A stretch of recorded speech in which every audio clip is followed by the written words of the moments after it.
I'm here on the job site with Dale, who's a framing contractor. Hey, good morning. Dale traded up to Geico Commercial Auto Insurance for all his business vehicles. We're here where he needs us most. Yep, they sure are. We make it easy for him to save on all his insurance needs, all in one place, with coverage that fits his business and bottom line.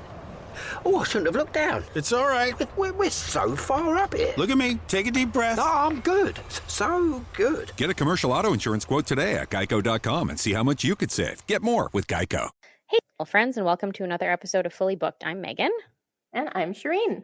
And it's less than a week until Christmas, and I just don't understand what's happening with this whole year. Well, this whole year for me. I feel like October 1st hit, and then I blinked, and now blink. I don't know. It's this whole year, like, having a baby is wild. It's been like the longest and shortest year of my entire life. I feel like you have no concept of time anymore. I have no idea. I mean, like, I went back to work like December 1st. So that gave me some sort of like time frame. Yeah, you had no choice. Like, other than that, absolutely no clue what happened this year. No, that's it though. But what we did finally get this year was actually the first adaptation of a Frieda McFadden. I'm pretty sure this is the first adaptation. Am I crazy? I think so. Yeah. Yeah, I thought so as well. Of arguably like her Mobler book that her famous essentially, or made her as famous as she's become now, The Housemaid. So I took a quick look because I couldn't even remember. We've read this book. Both of us read this book this year, actually. Both of us read this book this year, and then forced multiple people in your life. I did. My mom and my husband. Yeah. Well, I actually got you to read it because you loaned me The Boyfriend. Yes. By Frieda McFadden, which I really enjoyed. Arguably more twisty than The Housemaid. I agree. Yeah. And then I read The Housemaid because it was an easy read, and I was like, I really enjoyed The Boyfriend, and I was having such a bad time trying to read this year. So I was like, yay, I read a book. And that's it.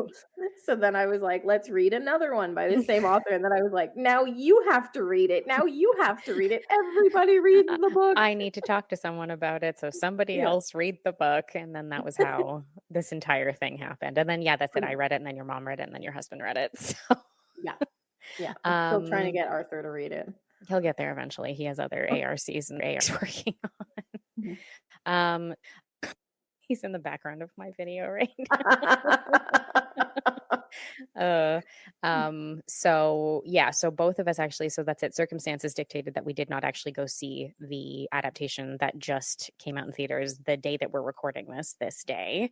But so we both went to see it separately, which is different for us because normally as a rule, we usually watch the movies together. We do. Yeah. So this is going to be like a little thought experiment for us to have a conversation about something that we have not already had a conversation about because we did not watch the movie together. Yeah, I was thinking that myself. I'm like, hey, we actually might end up, because we tend to like say a whole bunch of really interesting things when we first have the conversation. It's not good. We need to stop. We try and replicate it like during the episode, and I'm like, I'm sure Megan made another really great point when we were talking about it's not good. We need to stop doing that. We genuinely, how could we? Like, if we had seen this together yesterday, we would have been chatting about it forever. You know what?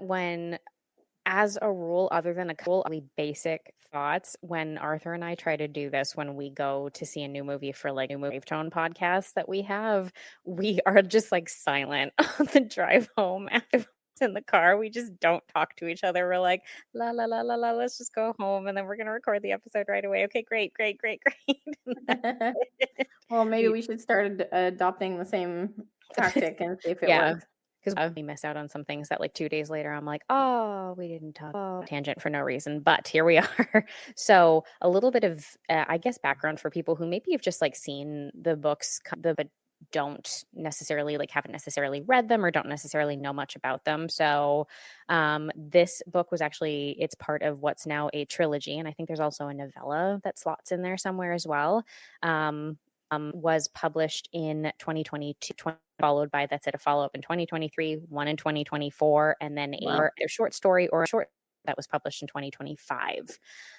These are all written by Frieda McFadden, who I think has been only publishing really, or had books published, I book in roughly 2015, but you would not think so because she's got like well over 20 her name, which is insane.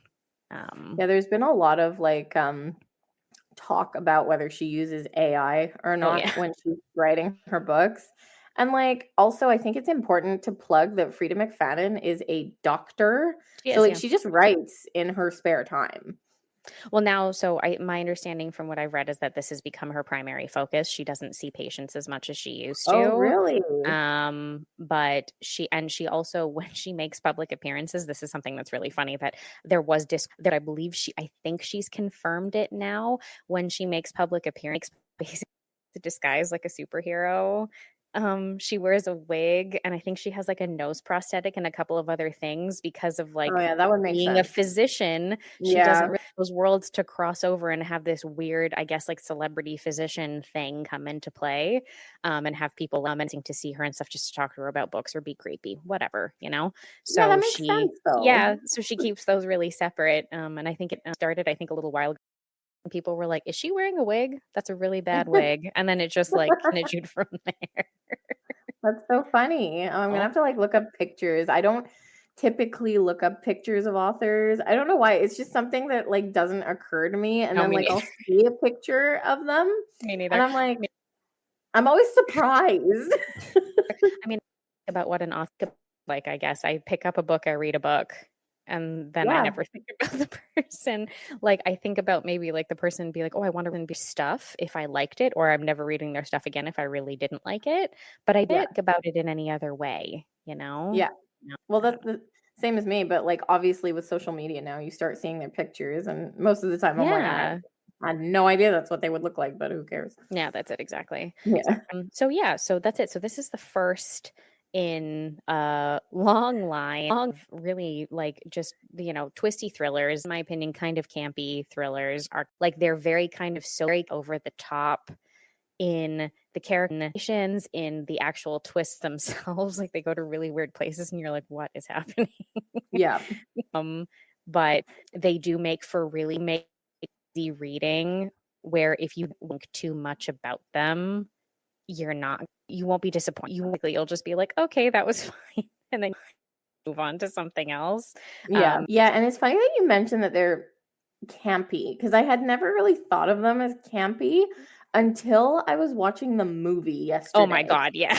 And I was like bursting out laughing with all the like tongue in cheek and like all the like everything going on in the movie. I kept bursting out laughing in the movie theater. Like, and my mom was like looking, because I went to watch it with my mom. And like, so like she kept looking over at me like, what is wrong with you? And I'm like, come on, like you've read the book. This is hilarious, it's so ridiculous.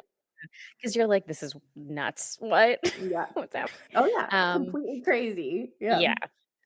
So just a brief. So to kick things off before we get into the spoilers of anything, what were feelings, thoughts about the movie? I loved the movie. Okay. I went in being like low expectations. I think we've done this long enough. We've seen enough adaptations to know that like it can kind of go one way or another with an adaptation. Mm-hmm. Understanding that like this wasn't a high fantasy, like this wasn't one of those things that like, a lot of world building and like CGI and special effects. But it came down to the acting in this movie. And like, I go back to your earlier point of calling it a campy thriller. Okay. It turned into almost like a campy slasher feeling, this movie. And I was like, I am here for this. Like I really loved it. Well, so the movie was, I don't know if it was written, but it was at least directed by a man named Paul Feig. Mm-hmm. Is known for having like written and directed Bridesmaid. Is probably like his most famous one. But in that campy, that soapy thriller category, he also wrote and directed A Simple Favor. Oh, right. Okay. Yeah, it definitely had echoes of that. Yeah. Yes. It's a little less silly, maybe to a degree, because like A Simple Favor is like very goofy, I find. Yeah. It did had like an air of that kind of vibe. I don't vibe. I don't know if I agree with you that all of the that was good. I feel like standouts to an extent. Like I do, if I had to pick someone, I would say that like Amanda Seyfried kind of carried the She carried. majority. Okay, you're right. Okay, Yeah. Yeah. let me drill down a little bit here. Spoilers. So, okay, you're right. If I drill down actually on what you're saying here, Megan, you are absolutely right. Overall, I love the movie, but I think it's because of Amanda Seyfried, because you are right, she carried this entire movie. Really, What's her face was just garbage. there. She was there. She was And like there.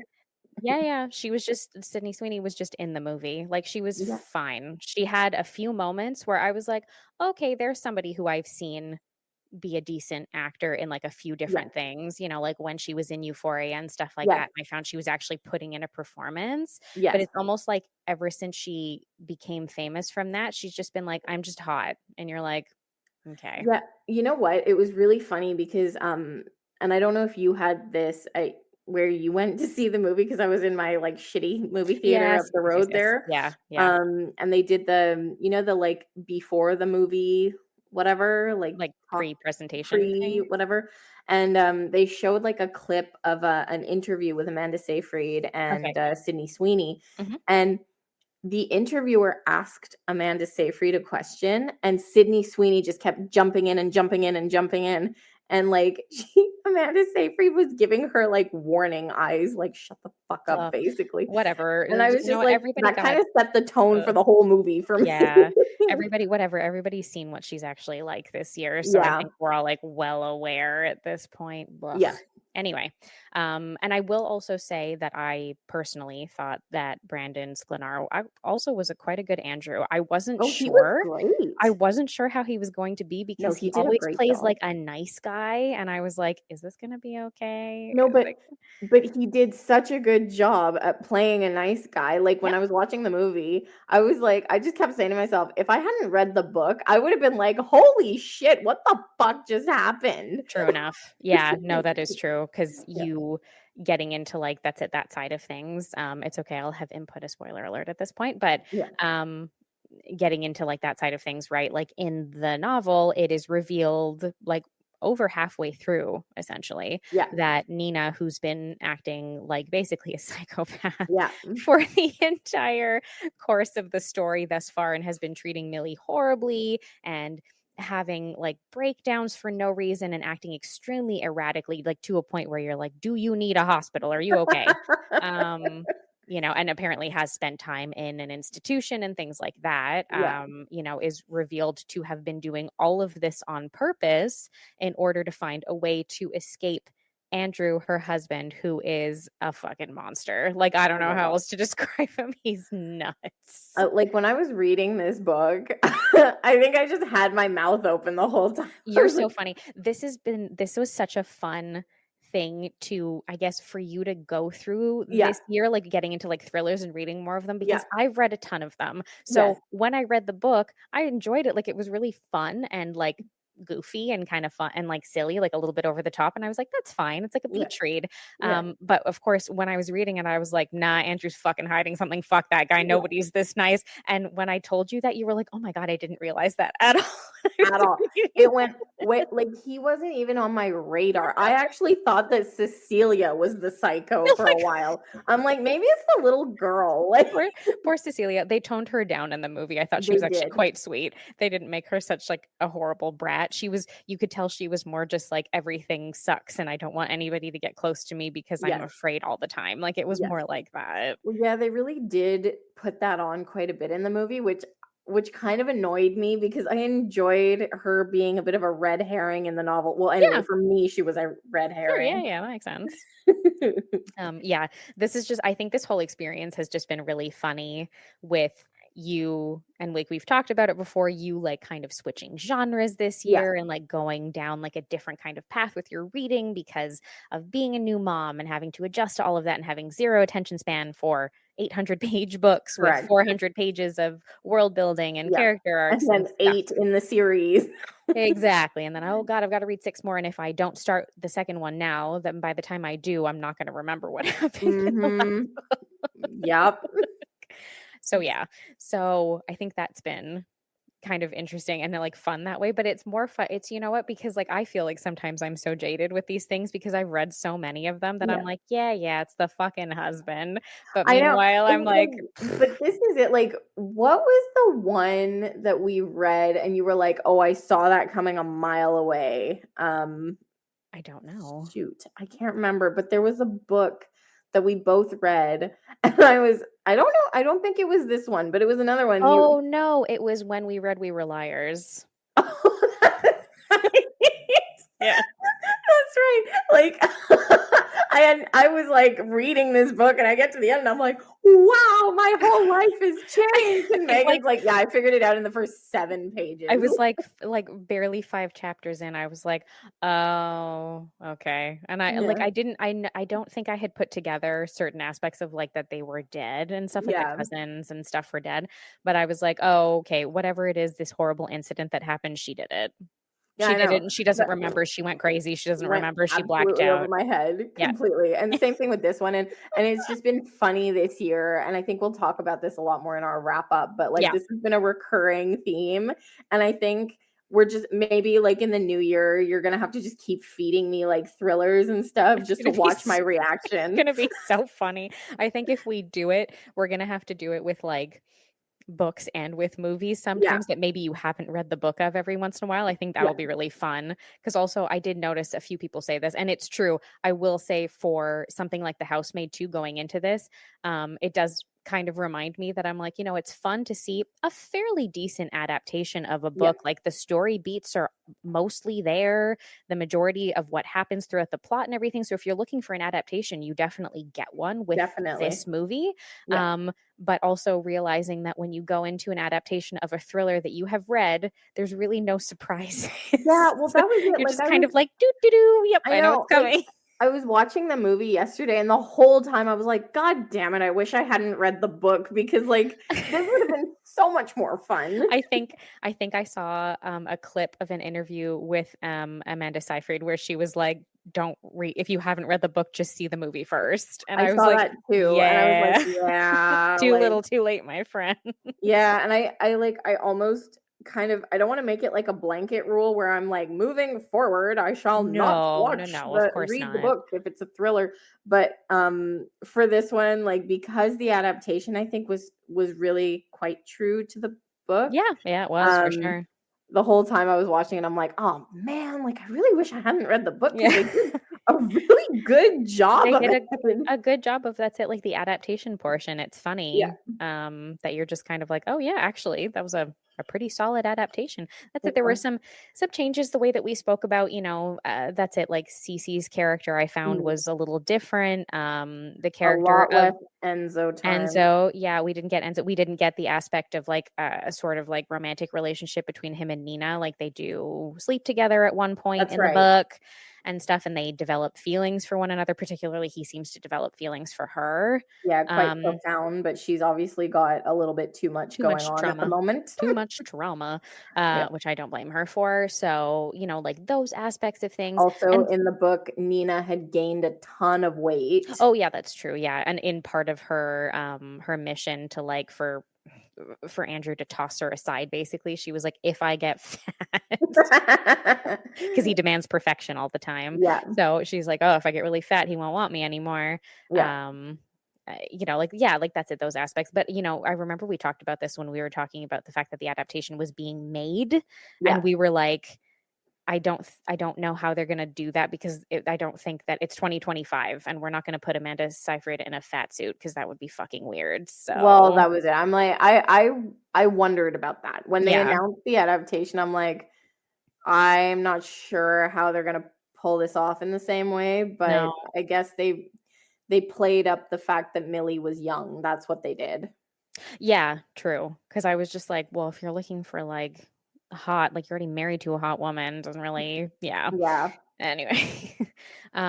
What was one of the things that stood out for you the most in the movie adaptation in terms of like shock value, I suppose? Ooh, I don't know if I had some. You know what? It was a little bit gorier than I thought it was going to be. Like it That's was like the true. gore was a bit more visceral than I thought it was going to be, which I was like, oh wow. Yeah, I I know. didn't At think one we point, were my gonna. mom and I were both like, "Oh, ew!" Like, no. Yeah, the cuts on the stomach and stuff. That I was was like, it. ooh, Yep. that's rough. And pulling out the tooth, that was great. I loved that. Anyway. Oh, And even actually Andrew's demise and fall down the banister with multiple cracks on the way yes. down. I was like, wow, That okay. also didn't happen in the book. He actually died of like dehydration because he Yes, yanked she out leaves all them the. in the She wouldn't room. let him out. She Nope. kept telling him to yank out more It's teeth. oh, actually, you know what? That's true. So if we want to talk about a difference, we got a final kind of action sequence that doesn't Hmm. really exist in the book because No, he gets out because Nina comes back to say because that's not something that happens in the book either. Like no, Nina Nina does does not come back to she save Millie. sends She's like, no, "Bye, she bitch." sends her money, she gets her, like, a recommendation and everything for Mm, a job and stuff, but yeah. she does not come back to help her. I do think that to a degree when they were doing this, they wanted to make Nina maybe a little bit more likable, because in the Maybe. book, you understand her, but you still don't like her very much, Oh so yeah, like you really do dislike you Nina in the do. book. Yeah. But I found that like when she went back to the house, and again, like in the movie, it made sense that she would go back because like Yeah. Cece said, like, "Mom, like I don't think we should leave her But see, there." that's Like it, none of that happens none of that because happened. And Cece's character is less sympathetic in the mm, book, so she doesn't do the whole like, "Well, no, I feel bad for Millie. I don't think we should leave her there." Like none of that happens. yeah. So, yeah. No, none of that happens. And like I think when you've read the book and you like understand like all the inner monologues and like Yes. everything that's happened, there would be no planet in which Nina would go back to that house ever. No, not at Ever, all. ever, ever. And No, like I she would know they never showed do it that. on the screen what he did to her, but yeah. It's different. I think I agree with you though. I think it's different to read it Yeah. kind of, if that makes sense. Yeah. Yeah. Um yeah, it's true. And yeah, that's it. I think the only other difference that way was probably Enzo just had less Mm. runtime, screen time in which we saw his character at all, which also he's played by the guy from I 365 know. Days.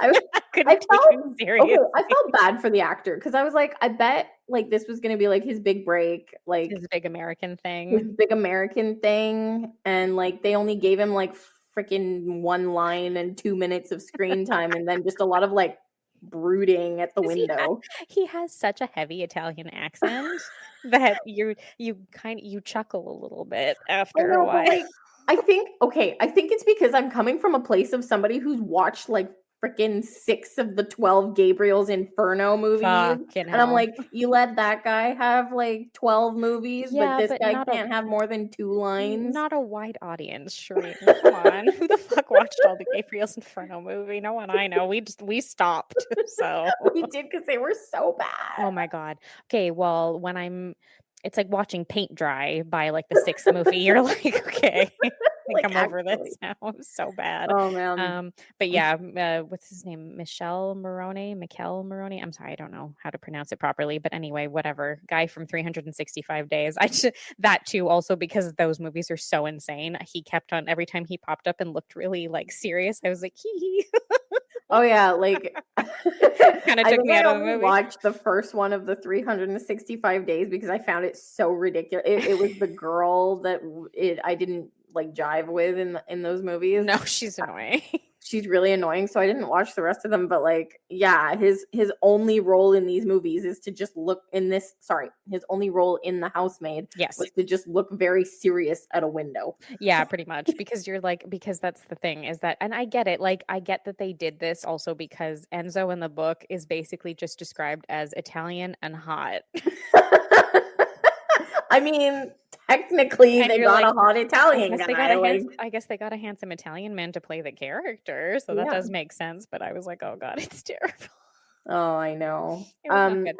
I think for me, one of the things that shocked me, and I think it's probably because I'm a mom to a little girl now, was Sure. like the scenes where they're showing what happened to Nina, how she ended up in the institution, like, Oh god, with Cece yeah. when she was little, and then like kind of through the years, it it hit me real hard, man. Like I Yeah. was just like the just complete and utter like hopelessness of being stuck in that situation Away from your and child. being away from your child. And then when you are with your child, knowing that like you might not even know that you did something wrong, and all of a sudden you're being whisked away back and locked up again away from her.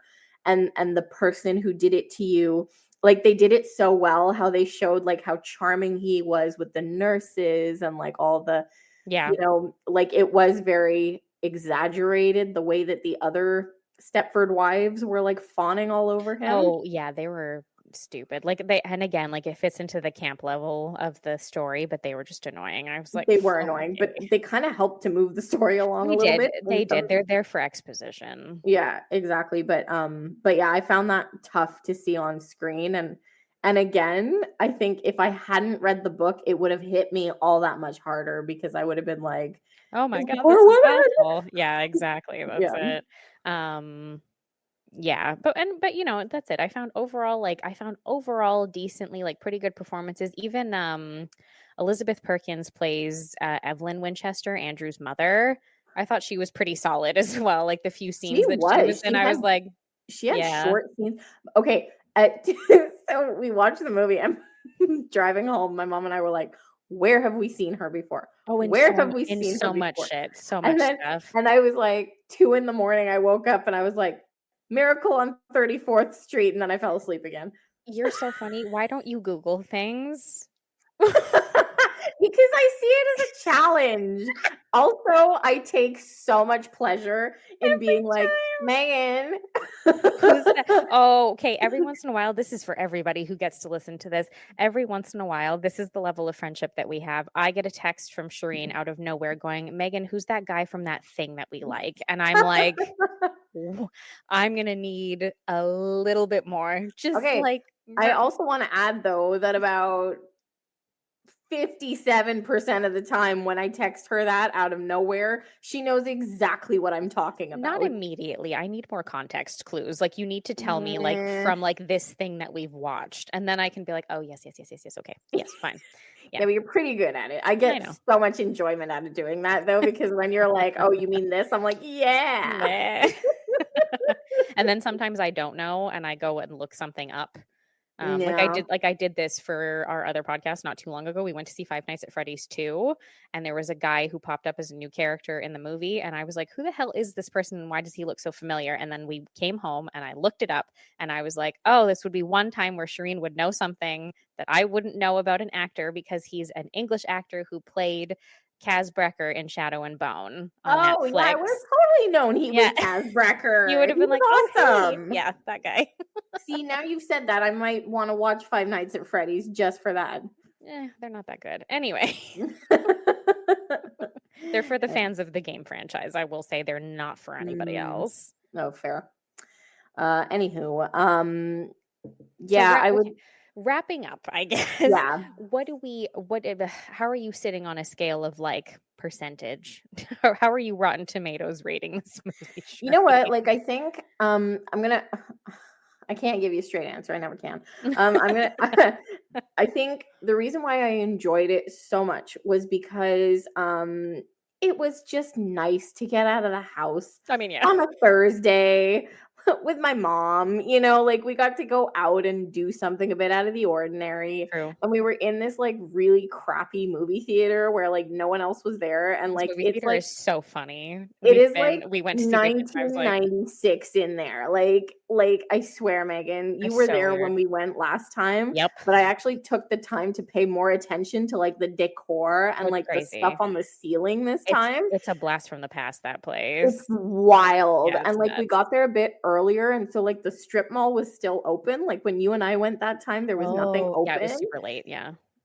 Anyway, so it was like I walked into 1996 and it was a book that like she and I had both read, which has never happened before, by the way. It's true.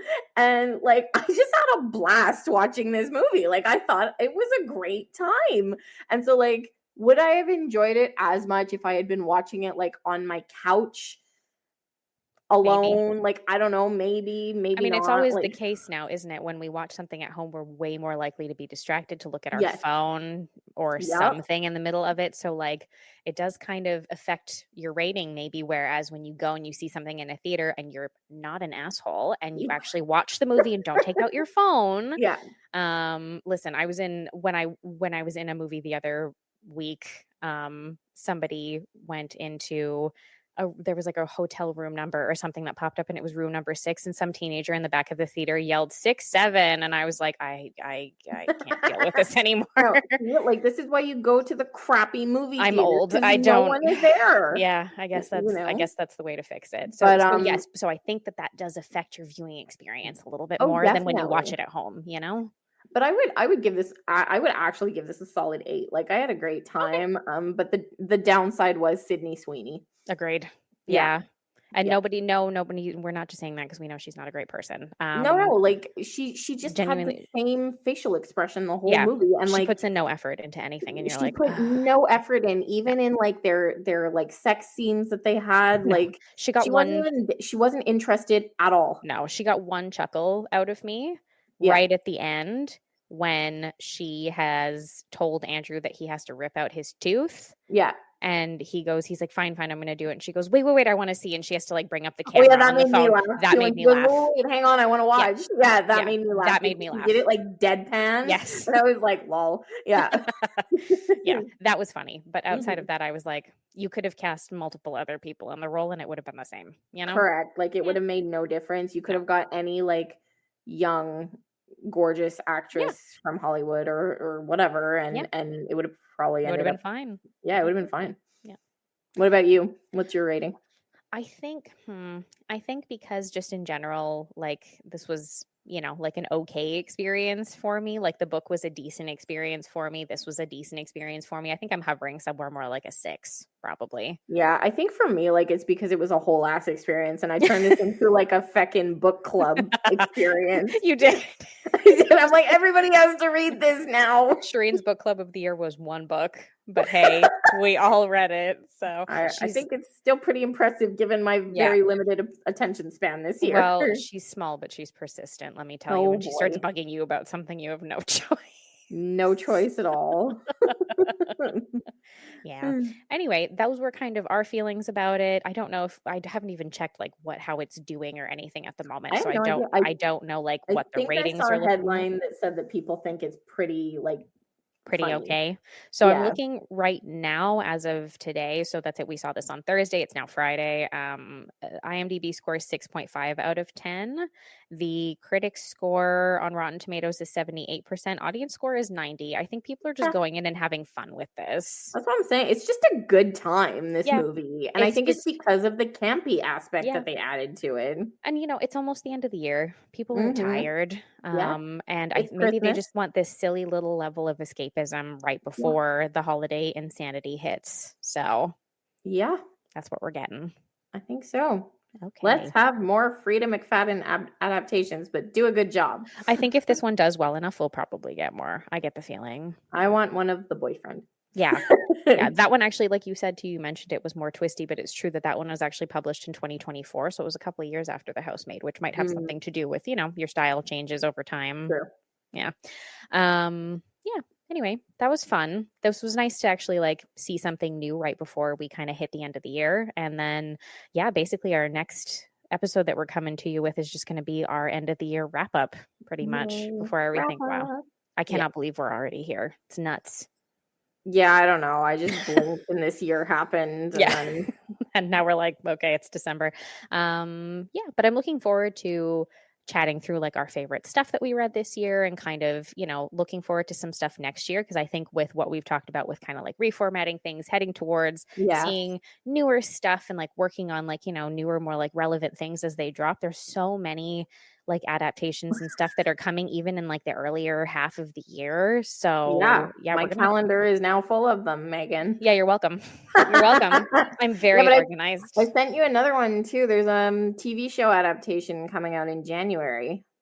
Oh, which one? Is it the Sherlock Holmes one? It's some ice skatey. Oh, yeah. God, I don't know. I don't know if we'll get to that, but we'll try. I don't know if we will, but hey, I'm Maybe, always down for maybe, who something to do knows? with ice skating. I mean, who knows? We didn't do like a whole watch through of Heated Rivalry, even though I'm watching it right now, obviously, as is the entire fucking world. I have not. I knew nothing about this, and still until you started texting me about it. I cannot believe that you live on a side of the internet that only boomers exist on. Like, I like it here. It's quiet. You're missing really good shit. So. I'm sure. Well, that's what you're here for. Oh God! And I'm the older one of the two of us as well. Sometimes we forget that I'm older than you. You keep me young. Yeah, at heart, I guess. Anywho, if you want to kind of check out the remainder of all of our ramblings regularly on episodes, you can do so over on the website at fullybooked.ca or any podcast platform, of course. And you can also follow us on our socials. So Instagram, TikTok, Threads, Blue Sky. You can just search for Fully Booked CA and you will find us there. But until next week, guys, keep on reading. Thanks, everyone.